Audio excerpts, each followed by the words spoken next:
ठीक है, ग्राफ का क्वेश्चन किस तरह कवर करना होगा, एक तो उस चीज पे आए थे, दूसरा कि क्वेश्चन आता किस तरह। वो होता है फिर वर्कशीट पे आए थे। सर ये करने से पहले बस एक चीज पूछ लो, एक प्रॉब्लम आपसे।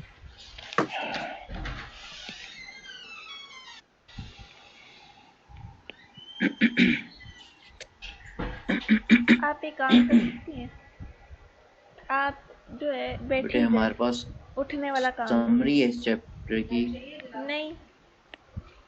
और इसके अंदर मैं 2-3 जितने भी क्वेश्चन में से हो सके पास पेपर के वो मैं कवर करूंगा, या फिर एक चीज पहले मैं करवा दूं। बेटे आप नाना से हमारे वो पास बनवा सकती हैं, मैंने आपको कहा भी था पहले भी एक दफ़ा। वो उधर हरीन के वो ग्रीन कमरे क्वेश्चन के एक ऊपर वो आया पड़ी हुआ हुई है, है, इफ आई रिमेम्बर 12 का है वो था, जो टेबल है। जून 12 का या फिर पूछ ले अगर फ्री है तो नवंबर फिर। 12 का। नहीं अभी नहीं, yes. मतलब आप एक क्वेश्चन है मंगवाओ। बेटा हमारे पास, दिस इज मई जून 2012 का, ये 4-1 दो वेरिएंट के अंदर भी आया हुआ है एंड 4-3 वेरिएंट के अंदर भी क्वेश्चन नंबर 1 था।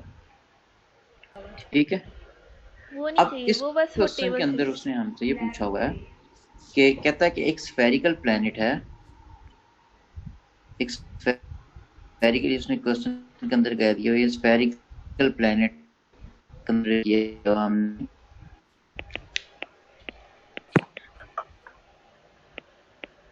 जूम कर लेते हैं थी बेटे अगर, ठीक है, और सरफेस के ऊपर हमारे पास यहाँ पे कोई भी ऑब्जेक्ट पड़ी हुई है जिसका मास बेटे m है, इस ऑब्जेक्ट को यहाँ लेके हम यहाँ पे लेके जाते हैं, इसका मास भी हमारे पास क्या है m है, वही ऑब्जेक्ट लेके गया हूँ। कितनी हाइट गेन की है बेटे हमारे पास, वो हाइट जिसने गेन की है सरफेस से ले रहा हूँ, ये है, ये है। इसका मास उसने दिया हुआ कैपिटल M, और बेटे इसका रेडियस भी गिवन है which is capital R, radius of earth planet जो हम ले रहे होते हैं। वो कहता है कि अब हमारे पास अगर ग्रेविटेशनल पोटेंशियल एनर्जी हम देखते हैं, ठीक है, अर्थ की सरफेस पे है वैसे, वो कहता है कि show that gain of gravitational potential energy, ठीक है, इज mg के बराबर।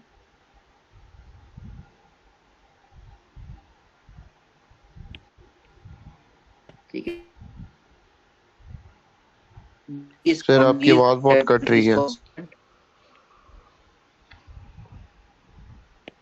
R at surface and at a height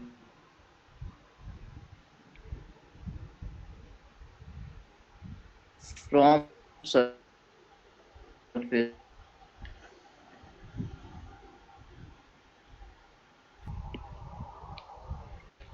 चलो नहीं,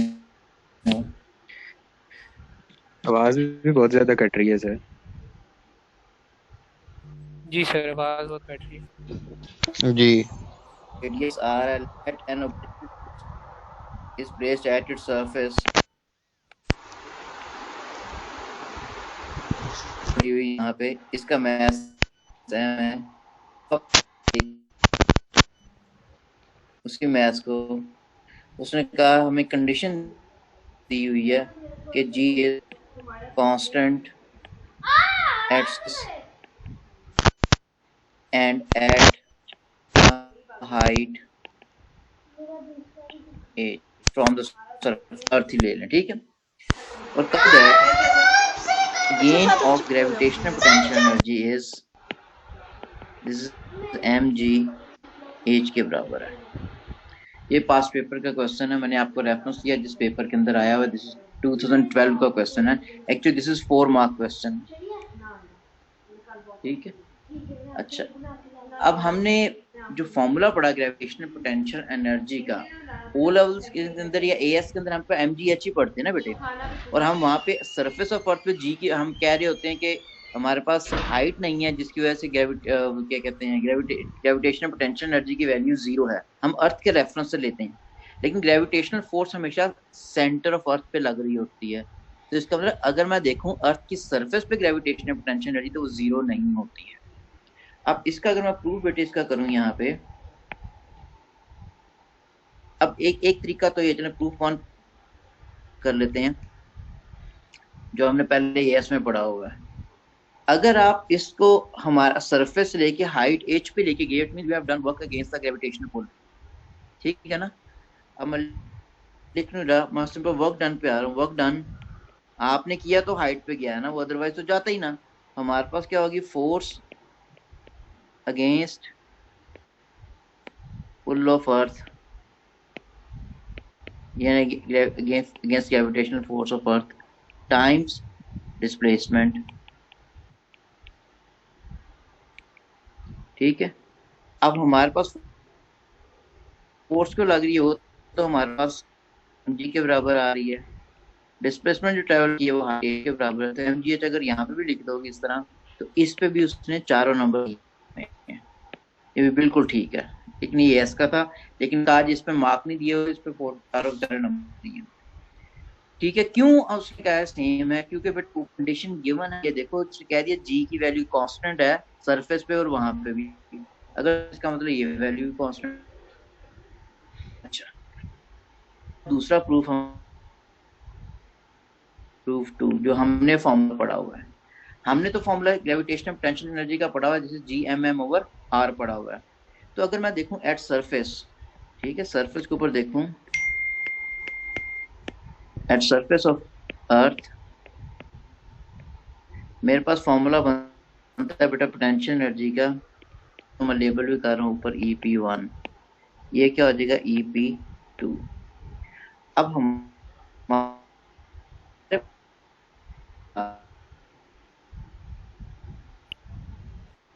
सर आपकी आवाज नहीं आ रही। स्मॉल आर वन ले ला,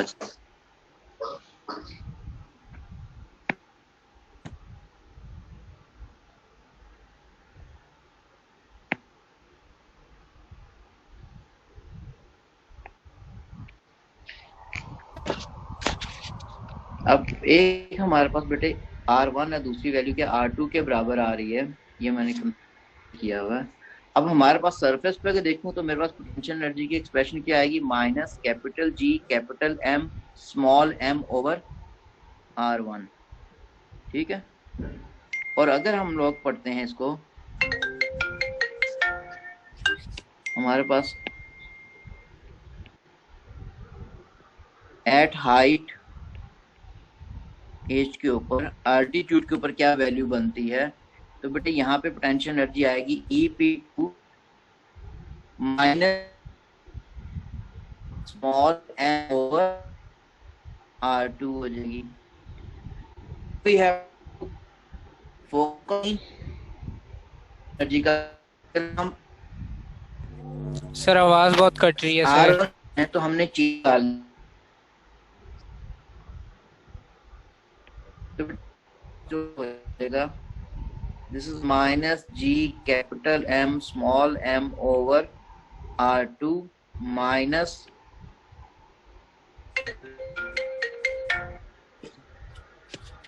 सर आवाज बहुत कट बेटे होल्ड करो, आवाज कट रही तो उसको मैं बेटे एक मिनट में चेंज ही करता बहुत हूँ ज्यादा। पोजीशन।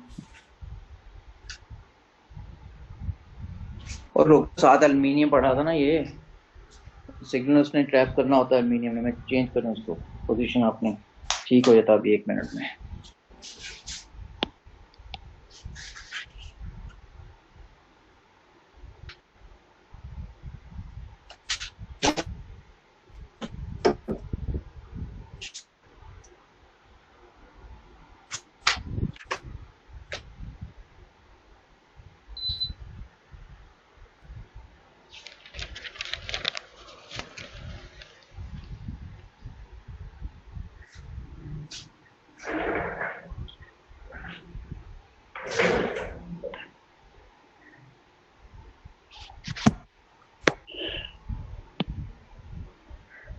ओके बेटा, हमारे पास अब इसके अंदर हमारे पास this will further be equal to minus G capital M small M over R1.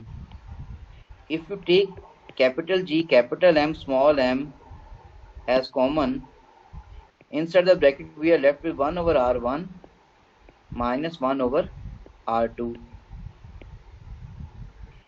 बेटे इसको जरा फर्दर थोड़ा अटेम्प्ट कर लें. Capital G capital M small M numerator में क्या हो जाएगा R2 माइनस R1. डिनोमिनेटर में किसके बराबर हो गया R1 एंड R2. ठीक है. अच्छा, अब उसने ऊपर कंडीशन हमें क्या दी हुई है कि G is constant at surface and at a height h. इसका मतलब R1 पे जो G की वैल्यू आ रही है वही R2 पे आ रही है. तो हमारे पास सर अब स्क्रीन पे कुछ नहीं लिखा जा रहा. ओ यार, ये कैसे हो सकता है? स्क्रीन काली हुई.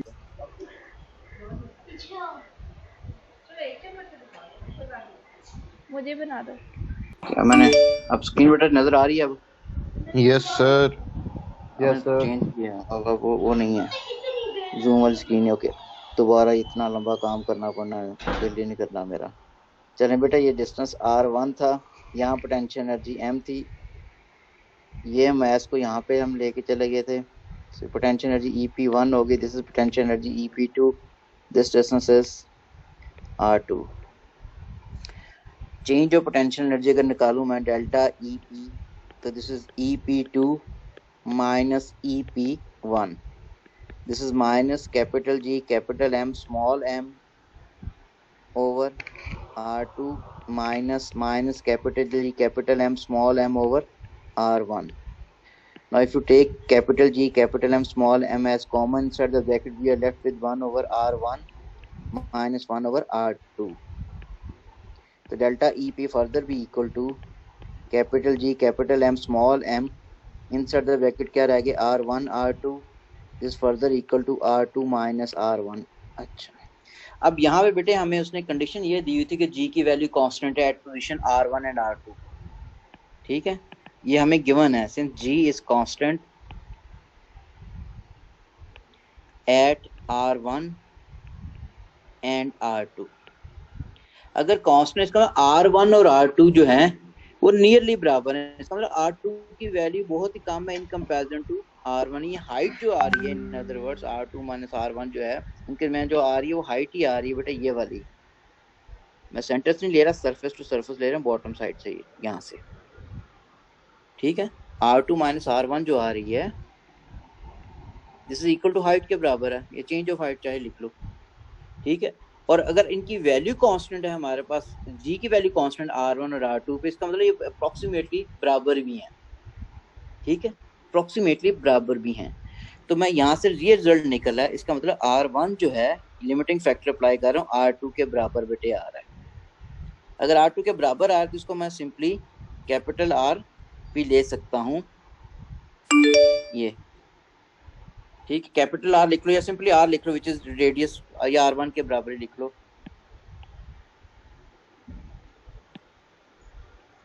R1 के बराबर ही मैंने लिख लिया. R1 नियरली R2 के बराबर है. R2 की वैल्यू बेटा खास है को नहीं. इफ वी कंपेयर, ये उसी तरीके से जिस तरह हाइट जो किसी ऑब्जेक्ट की होती है in comparison to radius of earth. Radius of earth मैंने अब R1 लिया हुआ बेटा, यहाँ पे देखिए होगा. ठीक है, रेडियस ऑफ R1 ले लिया मैंने. इसका मतलब इसकी हमारे पास G R1 के बराबर ही आ रही है, हाइट को निगलेक्ट कर दिया गया. लेकिन दूसरी तरफ हमें ये भी नजर आ रहा है R2 माइनस R1 बराबर किसके बराबर आता है, H के बराबर आ रहा. अब ये जो चीज़ है बेटे, ये मैंने कैसे लिख ली, G की वैल्यू कांस्टेंट थी, ये मैंने कैसे लिख ली, ऊपर हमें डायग्राम में नजर आ रहा है. और H की वैल्यू निग्लिजिबल है. H की वैल्यू निग्लिजिबल है क्यों निग्लिजिबल है? क्योंकि हमारे पास G की वैल्यू कांस्टेंट आ रही थी. अब इसको फर्दर अगर मैं करूँ यहाँ पे, तो डेल्टा EP किसके बराबर हो जाएगा, this is further equal to G capital M small m. Okay, R2 minus R1 की जगह मैंने H लिख लिया बेटे. R1 और R2 क्योंकि R1 के बराबर है तो मैंने R1 का स्क्वायर ले लिया. R1 यहाँ पे क्या आ रहा था, रेडियस आ रहा है अर्थ का या प्लैनेट का, जो मैं पहले कैपिटल R लिखता रहा हूँ. तो डेल्टा EP किसके बराबर हो गया, M मैंने ऐसे लिख लिया बेटे, GM over R1 square times H हो गया. तो डेल्टा ई पी किसके बराबर हो जाएगा, ये एम हो गया बेटे। ये जो फैक्टर मैंने अभी लिखा है ये वाला, ये क्या होता है, ये जी की एक्सप्रेशन आती है, G M over R square के बराबर होता है, ठीक है। तो ये हमारे पास एक्सप्रेशन जो है दिस इज इक्वल टू जी होता है। तो इसकी जगह आप अगर जी लिख लेते हो, हाइट ऐसा अच्छा की, तो एम जी एच ये आ गया। तो ये 4 नंबर का प्रूफ आया हुआ था। अब चाहे तो पहले वाला जो मैंने किया था बेटा, वो भी, उस पर भी चारों नंबर दिए हुए हैं, लेकिन फर्क किस चीज का आ रहा है, एएस में हम एक चीज पढ़ते रहे कि हमारे पास अर्थ की सरफेस पे पोटेंशियल एनर्जी 0 लेते थे, लेकिन अगर अर्थ की सरफेस अगर हम कंसिडर करें, ये मैथ कंसिडर कर लिया अर्थ के सरफेस, अब मैं ये यहाँ पे अर्थ की सरफेस के ऊपर हमारे पास जी की वैल्यू 9.81 होती है, और अगर पोटेंशियल निकालूं, पोटेंशियल की वैल्यू, पोटेंशियल मेरे पास आता है this is minus G M over R. इसमें कोई फैक्टर भी देखो हमारे पास 0 नहीं है, पोजीशन निकल रही है अर्थ की सरफेस के ऊपर। अगर पोटेंशियल निकल रहा है तो पोटेंशियल एनर्जी तो हमारे पास होती है दिस इज 5m के बराबर होती है। तो पोटेंशियल एनर्जी भी देखें अर्थ की सरफेस पे ये 0 नहीं है बेटा किसी जगह पे, इसकी वैल्यू थ्रोट कांस्टेंट है, अगर अर्थ का रेडियस कांस्टेंट है, मैस भी कांस्टेंट, थ्रोट कांस्टेंट है। हाँ, अगर आप यहाँ से मूव करके अगर हाइट पे जाते हो तो फिर पोटेंशियल एनर्जी क्या वेरी करेगी, फिर वो इंक्रीज करेगी, क्योंकि work is being done against a force. Sir ठीक है जी बेटा। सही आपने जो लिखा हुआ है since G is equal to constant, उसके नीचे आपने R1 is equal to R2 लिखा हुआ है, सर ये किस तरह आपने लिखा है? ये बेटा हमें, क्योंकि जी की वैल्यू अगर कांस्टेंट, अगर R1 और R2 पे हमारे पास वैल्यू अगर एक जैसे करीब करीब ना होती तो इसका मतलब जी की वैल्यू कांस्टेंट ना होती। अगर हम हाइट पे चले जाएं तो जी की वैल्यू तो डिक्रीज कर जाती है, क्योंकि हमने जी का क्या रिलेशनशिप पढ़ा है, अगर हम अर्थ की सरफेस अगर हाइट पे जाते हैं जी की वैल्यू इस तरह डिक्रीज करती है by following the inverse square relationship. ये जी होता है बेटा, ये आर होता है। अगर उसकी वैल्यू कांस्टेंट आ रही है इसका मतलब R1 भी यहाँ पे है सरफेस पे, और R2 की वैल्यू अप्रोक्सीमेटली यहाँ पे है, कोई खास ये हाइट आ रही है बेटे, वो निग्लिजिबल है in comparison to this radius of earth. ठीक है, तो इसलिए हमारे पास हमने क्या लिया, नियरली इक्वल, मैंने नियरली का बेटा वर्ड लिखा हुआ। ठीक है, और बुक्स भी देखोगे या पास पेपर भी देखोगे तो लिमिटिंग फैक्टर अप्लाई किया होता है, इसके बगैर तो हो ही नहीं सकता ये। अगर उसने एग्जामिनर तभी तो कंडीशन दी हुई थी कि जी की वैल्यू कांस्टेंट है, उसने कंडीशन दी हुई थी, पहले मैंने जब पढ़ा रहा था मैंने लिखी, तो मैंने यहाँ दूसरी जगह मैंने फिर वो लिखी नहीं, मैं जल्दी से प्रूव कर दूं अब इसको, क्योंकि पूरी समरी करनी है। ठीक है यहाँ तक? ठीक है सर। ओके, अब बेटे मैं एक और फैक्टर पे आऊँ, क्या ऑर्बिटिंग स्पीड हमने कल पढ़ी थी। अब ऑर्बिटिंग स्पीड से काइनेटिक एनर्जी निकालना, फिर पोटेंशियल एनर्जी निकालना, फिर टोटल एनर्जी निकालना। ठीक है, अब उस पर जरा फोकस कर लें।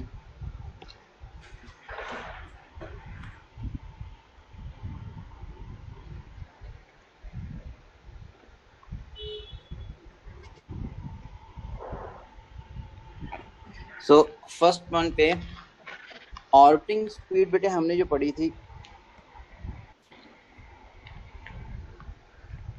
This was v is equal to, अब हमने काइनेटिक एनर्जी को पोटेंशियल एनर्जी के बराबर, सॉरी हमने जो किया था ग्रेविटेशनल फोर्स को सेंट्रीफ्यूगल फोर्स के बराबर इक्वेट करके इसको कर रहे होते हैं, ये फॉर्मूला इसका बनता है mv²/r। तो मैथ कैंसिल हो गया, तो v की वैल्यू gm/r के बराबर आती थी, तो दिस इज gm/r। ये ऑर्बिटिंग स्पीड अगर सैटेलाइट रिवॉल्व कर रहा है, या फिर हमारे पास अर्थ रिवॉल्व कर रही है around the sun solar system की, यही एग्जांपल बननी है। अब एग्जांपल अगर कोट करें बेटा, ये हमारे पास एक प्लैनेट है, ठीक है, यहाँ पे हमारे पास अगर ये सैटेलाइट रिवॉल्व कर रहा है, इसका मैथ बेटे स्मॉल m से मैं लिख रहा हूँ, ये हमारे पास कैपिटल M हो गया। इंस्टेंटेनियस वेलोसिटी इसकी ये वाली आ रही है v, सेपरेशन इनके बिटवीन वो मैंने ये r ले। अब इसकी काइनेटिक एनर्जी किसके बराबर आ जाएगी, एनर्जी, काइनेटिक एनर्जी का फॉर्मूला होता है this is half m v²। तो काइनेटिक एनर्जी फर्दर किसके बराबर हो जाएगी, हाफ मैस आ गया सेटेलाइट कैम, v² की वैल्यू किसके बराबर आ गई, gm/r के।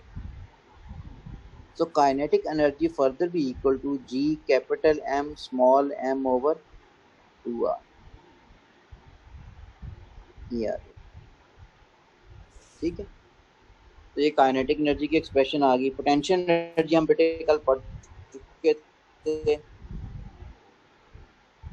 उसकी एक्सप्रेशन जो हमारे पास आती है gravitational potential energy, this is minus capital G capital M small M over R. ठीक है, यहाँ तक क्लियर है? ओके, अब हमारे पास इसका एक क्वेश्चन जो हमारे पास आया है बेटे, क्वेश्चन हमारे पास 2 दफा रिपीट हो चुका है।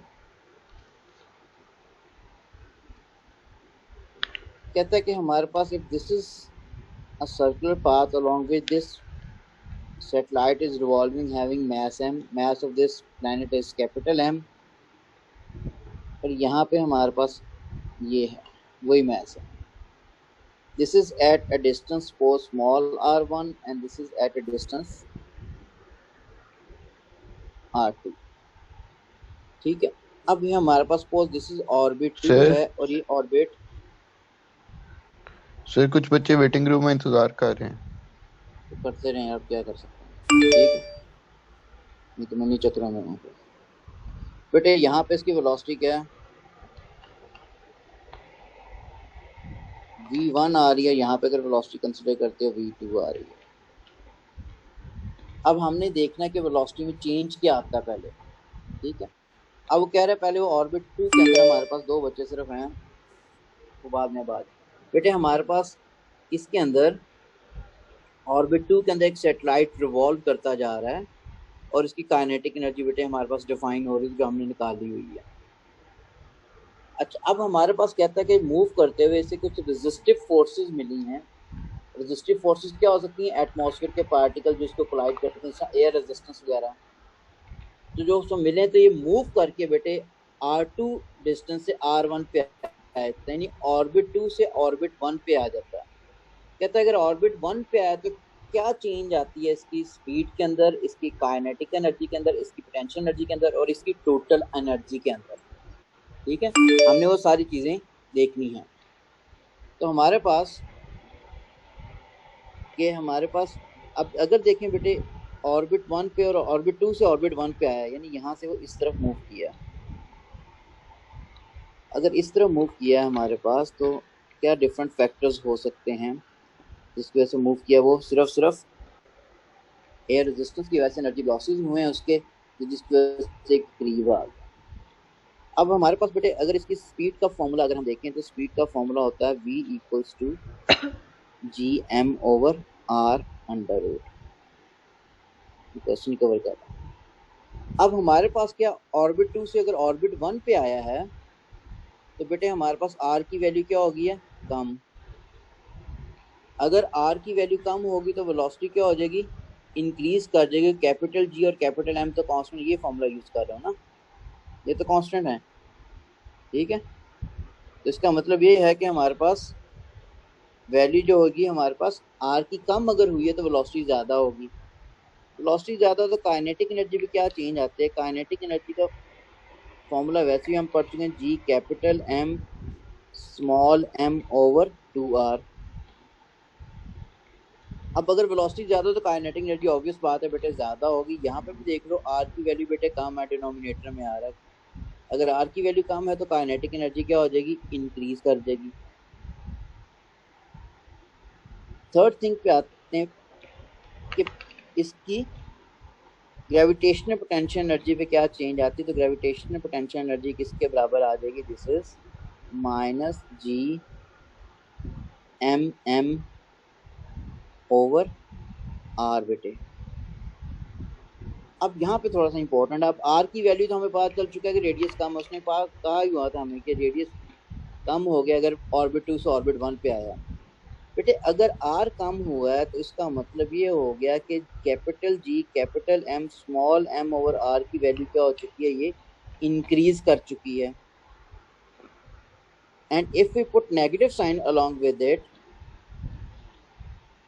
तो ये वैल्यू क्या होगी, फिर ये डिक्रीज करगी। अगर ये डिक्रीज करगी तो इसका मतलब ये है कि पोटेंशियल एनर्जी कम हो गई है। और वैसे भी देखो बेटे अगर हम ऑर्बिट 1 से ऑर्बिट 2 पे आए हैं तो हमारी जो डिस्टेंस है from the centre of earth वो कम हो गया। ठीक है, हाइट कम हो गई है। पहले हाइट इतनी ज्यादा थी, अब हाइट क्या होगी, कम। अगर हाइट कम हो जाएगी तो पोटेंशियल एनर्जी ऑब्वियस बात है कम होगी। नेक्स्ट पे अगर हम आए विच इज उसमें टोटल एनर्जी का, और टोटल एनर्जी क्या होती है, sum of kinetic and potential. Total energy of the satellite ये काइनेटिक प्लस पोटेंशियल के बराबर है। अगर मैं यहीं पे कवर करूं, काइनेटिक एनर्जी का फॉर्मूला बेटे हमारे पास है G capital M small M over 2r। Potential energy का formula this is minus capital G capital M small M over R. इसको फर्दर आप सॉल्व करोगे तो टोटल एनर्जी किसके बराबर हो जाएगी, this is minus capital G capital M small M over 2r के। अब इस एक्सप्रेशन को देखते हुए बेटे हमें पता है कि एज r की वैल्यू क्या है, कम हो रही है। अगर r डिनोमिनेटर में कम हो रहा है तो जी एम एम ओवर 2r की वैल्यू भी क्या होगी, इंक्रीज करेगी। इसके साथ नेगेटिव साइन पुट करोगे तो टोटल एनर्जी क्या हो जाएगी, वो डिक्रीज कर देगी। टोटल एनर्जी भी डिक्रीज कर रही है बेटे, पोटेंशियल एनर्जी भी डिक्रीज कर रही है, काइनेटिक एनर्जी इंक्रीज कर रही है, और ये वेलोसिटी भी ज्यादा हो रही है। अब क्वेश्चन आता है टोटल एनर्जी तो सिस्टम की हमेशा कंजर्व होती है, ठीक है, और हमारे पास सैटेलाइट की काम होती जा रही है। यहाँ पे बेटे हमारे पास सिस्टम की होती है। सिस्टम में यहाँ पे एयर के पार्टिकल्स भी आ रहे हैं, सिर्फ सैटेलाइट नहीं आ रहे, हम सिर्फ सैटेलाइट की निकाल रहे हैं। देखो सैटेलाइट जब यहाँ से अर्थ के करीब आया तो इस पर ग्रेविटेशनल फोर्स ज़्यादा हो गई है, काइनेटिक एनर्जी ज़्यादा होगी क्योंकि वेलोसिटी ज़्यादा हो रही है, काइनेटिक एनर्जी ज़्यादा हो रही है। लेकिन जितनी काइनेटिक एनर्जी ज़्यादा हो रही है पोटेंशियल एनर्जी उतनी ही लूज नहीं कर रही है, ठीक है। रीज़न ये है कि हमारे पास काइनेटिक एनर्जी उतनी ज़्यादा नहीं हो रही, इन अदर वर्ड जितनी पोटेंशियल एनर्जी लूज हो रही है, क्योंकि हमारे पास कुछ एनर्जी एटमॉस्फेयर के पार्टिकल को ट्रांसफर करता जा रहा है सैटेलाइट ड्यूरिंग मोशन, तभी तो करीब आया है, तभी तो सैटेलाइट की टोटल एनर्जी डिक्रीज की है ये, अदरवाइज उसकी एनर्जी क्या रहती, मेंटेन रहती। यहाँ तक क्लियर है जी बेटा? यहाँ तक कोई कंफ्यूजन तो पूछ लो। ओके, अब नेक्स्ट पे मैं आता हूँ। 35 हो गए बेटा, मैं डिस्कनेक्ट करके दोबारा मैंने आना है, ठीक है। डिस्कनेक्ट करके मैंने दोबारा आना है इसको। अगर आपने पिक्चर लेनी है तो आप इसकी चाहे ले लो। Okay, I am going to disconnect and दोबारा भेज रहा हूँ इनवाइट, आ जाइएगा।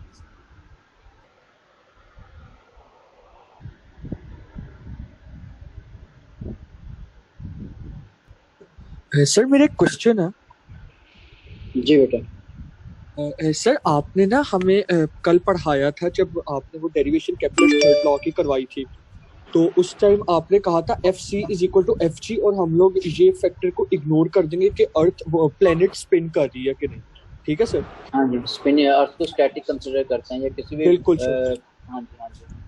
तो सर अच्छा जब आपने ये कहा तो इसका मतलब ये कि सर हम ये भी नहीं, हम उसको ये भी नहीं कंसीडर करेंगे उसकी ग्रेविटी भी एक है नहीं है, हम लोग मेनली नहीं कंसीडर कर रहे हैं बेटा। ग्रेविटेशनल फोर्स है, ग्रेविटी है तो ग्रेविटेशनल फोर्स एग्जिस्ट कर रही है। वो नहीं सर, अर्थ की अगर सन और अर्थ का कंपैरिजन करें तो अर्थ की हम लोग ग्रेविटी वो स्मॉल मैस है उसके हम लोग कंसीडर करेंगे, सन की करेंगे ना, क्योंकि सन की ग्रेविटी है।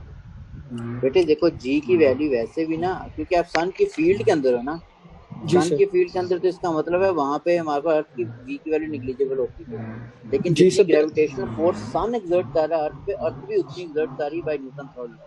जी सर बिल्कुल, जी सर। सिर्फ फर्क आएगा उसका, ठीक है ना? ठीक है सर। और अगर हम लोग की लेट्स सपोज सर सैटेलाइट और अर्थ का ऑर्बिट है, ठीक है सर? हाँ जी हाँ जी। तो उस केस में सर आपने लिखवाया था कि mg भी तो आएगा। mg कैसे आएगा?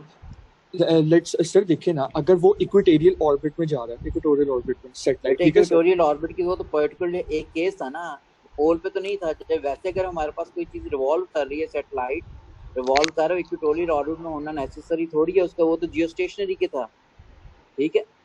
अगर जियोस्टेशनरी लोग हैं फिर सेंट्रीपिटल फोर्स के साथ उसका वेट कंसीडर कर रहे होते हैं बेटे वहाँ पे। लेकिन बाकी जगह हमारे पास हम जो कंसीडर कर रहे होते हैं, स्पिनिंग इफेक्ट अगर अर्थ का कंसीडर नहीं हो रहा, इसका मतलब है कि ये किसी प्लैनेट का कंसीडर नहीं हो रहा, तो उसके ऊपर हमने फर्दर वो भी कंसीडर नहीं करनी, हमने वेट कंसीडर नहीं कर रहे होते। हम टोटली कहते हैं कि सन या सपोज अर्थ अगर के गेट को रिवॉल्व कर रही तो अर्थ स्टैटिक है, और वो चीज़ रिवॉल्व कर रही तो चीज़ पे सेंट्रीपिटल फोर्स लग रही है, ठीक है, हम ये नहीं कह रहे कि उस चीज का ठीक है मैथ जीरो हो गया या उस चीज का वेट जीरो हो गया, बेटे वो लग रहे, हम सिर्फ फोकस कर रहे होते हैं कि रिवॉल्व कर रही है अगर कोई चीज किसी भी प्लैनेट के गिर तो उस पर सेंट्रीपिटल फोर्स लग रही है, और सेंट्रीपिटल फोर्स का सोर्स कौन सा उसको इक्वेट करते हैं सेंट्रीपिटल फोर्स के बराबर।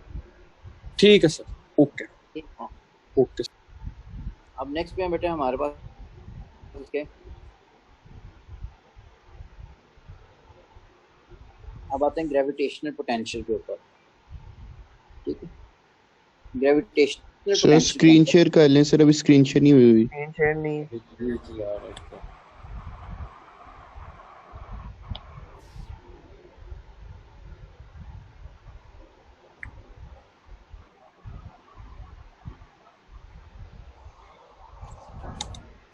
अब बेटे आते हैं कि हमारे पास ग्रेविटेशनल पोटेंशियल।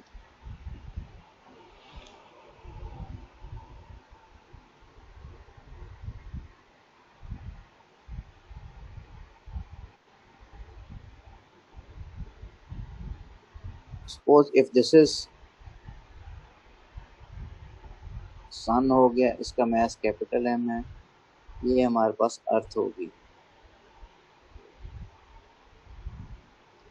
या कोई भी आप अर्थ प्लैनेट ले लो साथ, दूसरी तरफ आप सैटेलाइट कंसीडर कर। अब हम जो पढ़ चुके होते हैं बेटे ग्रेविटेशनल पोटेंशियल का formula phi equals to G capital M over R. अगर हम सन का इधर यहाँ पे मैं रेडियस लूँ तो इसका मतलब सरफेस पे ग्रेविटेशनल पोटेंशियल की वैल्यू जो है वो जीरो नहीं है। ठीक है, अब मैं यहाँ से अगर कंसिडर करना शुरू करें हम लोग, इसका ग्राफ क्या बनता है, ये आर हो गया। अगर हमने आइसोलेटेड कंसिडर किया हो तो बेटा डायरेक्ट था। अब हमने एक से दूसरे के फील्ड में जाना है, इसलिए हमारे पास ये ग्राफ क्या है, फाई इक्वल्स टू जूल पर केजी हो गया। ठीक है, this is at the surface, ये भी इसकी सरफेस आ गई तुम्हें।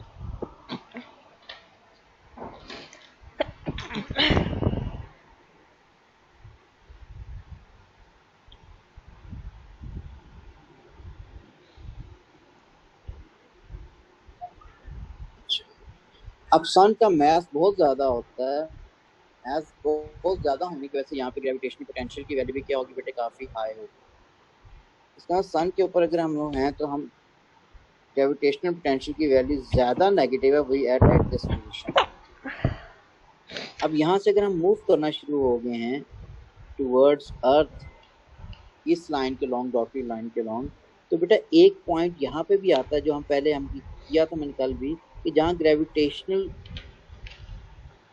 फील्ड स्ट्रेंथ की वैल्यू जीरो हो जाती है। क्यों? जितनी ग्रेविटेशनल फील्ड स्ट्रेंथ सन की होगी उतनी ग्रेविटेशनल फील्ड स्ट्रेंथ क्या होगी, अर्थ की आ रही है, तो रिजल्टेंट फोर्स क्या हो जाएगी, जीरो हो जाएगी।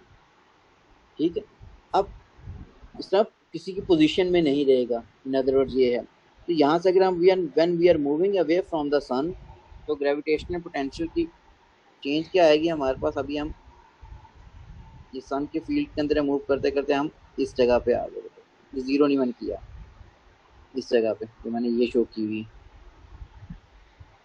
इट मीन्स कि अब यहाँ पे हम अगर इस पोजीशन पे है थे बेटे, ये सपोज सरफेस पे है, ए होगी, this is at this position, B हम सी पे हैं, और सपोज ये डी पोजीशन आ गई। इसका मतलब ए पे हैं तो सरफेस ऑफ सन के ऊपर हैं हम, बी ये वाली पोजीशन है, we are in the field of sun, सी में हम सन की फील्ड में हैं, डी पे हम डेफिनेटली फील्ड से अप्रोक्सीमेटली निकलना शुरू हो गए हैं। क्यों निकलना शुरू हो गए हैं? क्योंकि अर्थ की हमें पुल कर रही है दूसरी तरफ। ठीक है, लेकिन अगर हम कोई भी ऑब्जेक्ट को डी पोजीशन पे रखेंगे तो रिजल्टेंट फोर्स क्या लग रही है बेटे, जीरो है। जितनी सन जितना ग्रेविटेशनल फोर्स अप्लाई कर रहा है उतनी अर्थ भी उतनी ही ग्रेविटेशनल फोर्स प्रोवाइड कर रही है, तो रिजल्टेंट फोर्स जीरो होगी। अगर रिजल्टेंट फोर्स किसी चीज पे जीरो हो तो एज पर Newton first law of motion, it हमारे पास अगर कोई चीज रेस्ट में है तो it will keep its state of rest, it will not come into motion from its state of rest. लेकिन इसके डी के अलावा अगर सी पे रखते हो, बी पे रखते हो, तो हमारे पास इन बिटवीन किसी रीजन में रखते हो तो हमारे पास रेस्ट में रखा तो it will definitely move towards sun because sun is pulling it towards itself with a force, gravitational force की वजह से, क्योंकि उसकी फील्ड के अंदर हो आप। अब डी के बाद हम फर्दर अगर मूव करते हैं, सपोज दिस पॉइंट इज ई पे आ गया या एफ पॉइंट के ऊपर, तो बेटे अब हमारे पास क्या है, हम किसकी फील्ड के अंदर आ गए, सन की फील्ड से निकले तो हम अर्थ की फील्ड में आ गए हैं। अगर अर्थ की फील्ड में आ गए तो ग्रेविटेशनल पोटेंशियल की वैल्यू ज्यादा नेगेटिव होना शुरू हो जाएगी। ये फिर हमारे पास फर्दर इस तरह ये चीज आनी शुरू हो जाएगी यहाँ तक। अब इसकी पोटेंशियल की वैल्यू मैंने कम क्यों लिखी है, क्योंकि मैथ बेटे अर्थ का कम था, सन का बहुत ज्यादा होता है। सन का मैथ का हमारे पास जो होता है अप्रोक्सीमेटली ऑर्डर होता है 10⁻30 kg। अर्थ का मैथ जो हमारे पास होता है, इसका मैथ जो हमारे पास लेते हैं 10⁻24 kg, इसलिए आज से पोटेंशियल का भी फर्क है। अच्छा, अब हमारे पास अगर सिर्फ हम ये वाला मैं डिस्टेंस कंसिडर करूं, ये बेटा ये वाला हर जगह सिर्फ अर्थ को, तो अर्थ का इसका मतलब आर की वैल्यू हर जगह सेम आ रही है, मैथ भी सेम है, तो पोटेंशियल की वैल्यू भी अप्रोक्सीमेटली इस तरह कंसिडर करोगे, सेम कंसिडर करोगे, ठीक है। अब लेकिन अर्थ के फर्दर हम यहाँ पे मूव करना शुरू हो गए तो पोटेंशियल फिर क्या हो जाएगा, वो इंक्रीज करना शुरू हो जाएगा। या सन क्या इस तरह मूव करना शुरू कर देंगे, पोटेंशियल की वैल्यू फर्दर क्या होने शुरू हो जाएगी, वो इंक्रीज करना शुरू हो जाएगी, because you are moving away from that particular object, ठीक है। अब हमारे पास पेपर के अंदर क्वेश्चन एक बना हुआ है 2017 का या 16 का, शायद 16 का पेपर है, ठीक है सर। उसने हमसे जी सर आपने कहा है कि मतलब जब डी पोजीशन पे रिजल्टेंट जीरो हो जाएगा, तो सर पोटेंशियल को हमने टच क्यों नहीं किया बिल्कुल एक्सिस के साथ?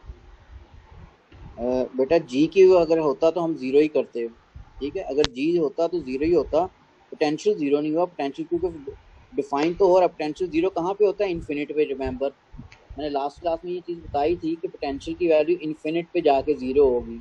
ये इन्फिनिट केस आया नहीं, दोनों के इन बिटवीन आ गए, यूं ही एक से निकला दूसरे की फील्ड में आ गया, एब्सोल्यूट जीरो हुआ। हाँ, अगर ये ग्रेविटेशनल फील्ड स्ट्रेंथ होती तो बेटा हम जीरो करते, क्योंकि gravitational field strength vector quantity है, ग्रेविटेशनल पोटेंशियल वेक्टर नहीं है, स्केलर है बेटा, ठीक है। तो ये जीरो नहीं होगा पोटेंशियल।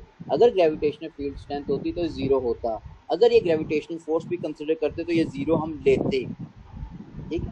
ठीक है सर। और दूसरा, अगर हम लोग अर्थ से राइट साइड पे जाएंगे तो एक तरह से हम लोग अर्थ के मतलब ग्रेविटेशनल फील्ड से निकल रहे होंगे सर, तब भी ग्रेविटेशनल पोटेंशियल डिक्रीज होगा ना? ग्रेविटेशनल पोटेंशियल बेटे कैसे डिक्रीज होगा, आप आर ज्यादा करना शुरू हो गया, आप इस तरफ जाना शुरू हो गया ना, आप इसकी बात कर रहे हो, तो फिर ग्रेविटेशनल पोटेंशियल का बनाओ तो ये हमारे पास ये बनता है, ये वैल्यू हम नहीं पढ़ते इस लेवल पे। यहाँ से फिर फर्दर हमारे पास ग्रेविटेशनल पोटेंशियल की वैल्यू ये इस तरह इंक्रीज ये होनी शुरू हो जाएगी सर। ये डिक्रीज नहीं हो रही, मतलब ऊपर जा रहा है ग्राफ? बेटे ये नेगेटिव में यार, फोर्थ क्वाड्रेंट में ग्राफ बना हुआ है, माइनस में आ रही सारी वैल्यू, ठीक है ये सर, माइनस जीएम ओवर आ रहा है ना। आप क्या आर की वैल्यू अगर ज्यादा कर दो तो हमारे पास क्या जीएम की वैल्यू क्या हो जाएगी, ये कम हो जाएगी। अगर इसकी वैल्यू कम होगी इसका मतलब ये माइनस साइन पुट करोगे तो इंक्रीज हो गया। जब भी आप वर्क कर रहे हो तो ना अगेंस्ट ऑफ फोर्स पोटेंशियल ज्यादा होता है, ठीक है सर। अच्छा, अब पेपर के अंदर बेटे उसने ना एक आप क्वेश्चन हमसे ये पूछा हुआ है कि उसने हमें ये ग्राफ दिया हुआ है,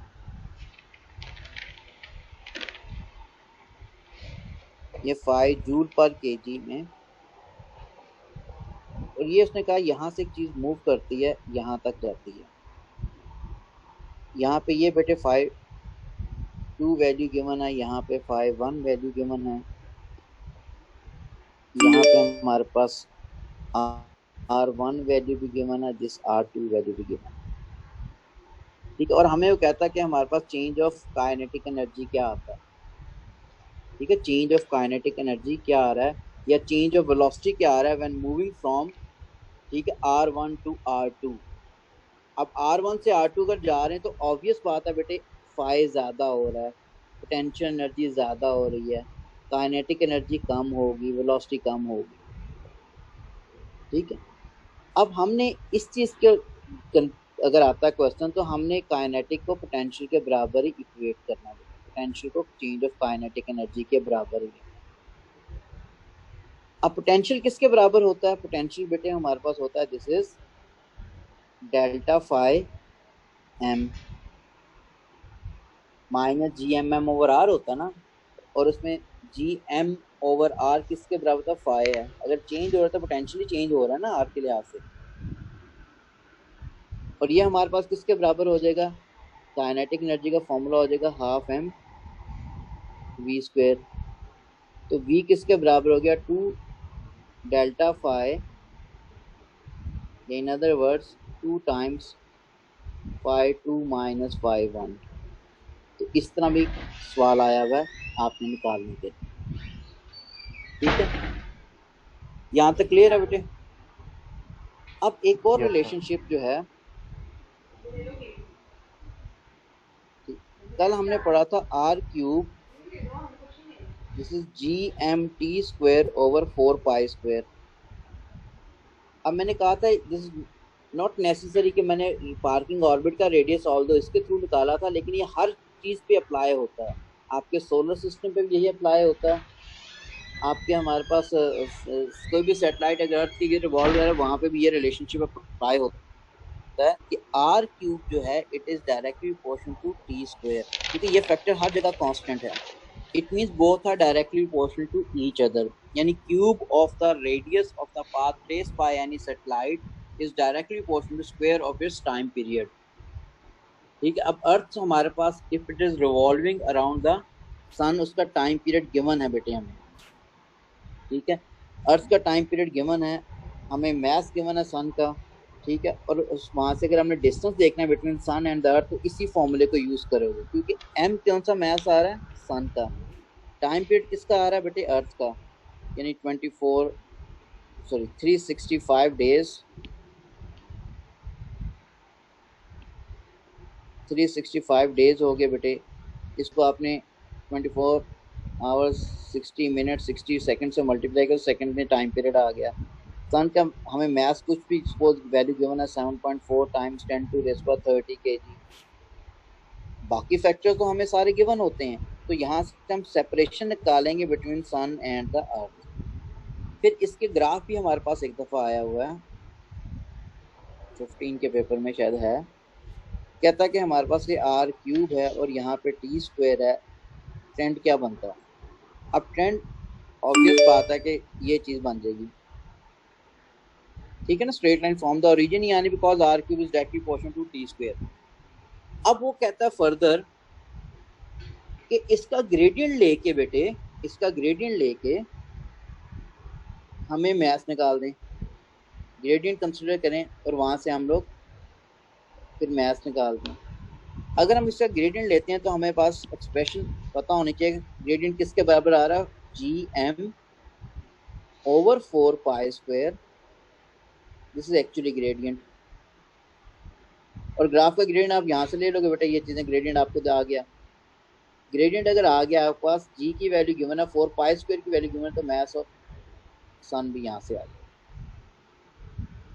यहाँ तक क्लियर हो गया।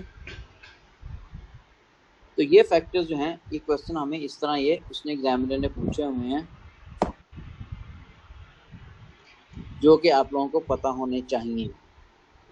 यानी अभी उसका और कोई क्वेश्चन कोई ऐसा रह नहीं गया। हाँ, एक इनिशियल स्पीड का होता है कि मिनिमम स्पीड का वर्ड अगर एग्जामिनर यूज़ करता है तो फिर कैसे इसको कैरी करना, वो वर्कशीट के थ्रू कवर कर दूंगा। बाकी कोई और चीज़ बेटे ऐसी है नहीं इस चैप्टर के अंदर जो ना कवर की हो। काइनेटिक हो गया, पोटेंशियल हो गया, पोटेंशियल क्या होता है सारा, ठीक है। अब वर्कशीट बाय ऑल मीन हो जानी चाहिए। अगर इसकी समरी कहते हो तो समरी एक स्कूल के अंदर शायद मैंने सुबह पढ़ाई थी, तो मैं समरी भेज दूंगा आपको व्हाट्सएप ग्रुप के अंदर रिस्पेक्टिव। तो बाकी आप वर्कशीट बेटे बाय ऑल मीन हो जानी। ये कल मैंने टोटली वर्कशीट ही करवानी, मैंने आगे चैप्टर कवर हो गया। मैंने आज जनरलाइज जो ग्राफ आए हुए थे डिफरेंट जगहों पे, वो उन पर फोकस किया सुबह, और ग्राफ को फोकस करते हुए क्वेश्चन फर्दर क्या बनता है उस चीज़ पे हमने फोकस किया, ठीक है। तो बाकी फिर आज के लिए इतना ही करते हैं। बाकी कल वाली क्लास थर्ड स्लाइड खोलिएगा सर, थर्ड स्लाइड खोलिएगा, पिछले वाला पेज। Thank you sir. ठीक है, एक मिनट रहने देते, स्क्रीनशॉट लेना था थर्ड स्लाइड का। थर्ड का, हाँ जी हाँ जी। ये लो। सर पहली वाली भी दिखा देना अगर स्क्रीनशॉट लेकर। दूसरे का भी ले लो बेटा, जो मैं पहले भी कर देता हूँ। सर पहली भी कर देना।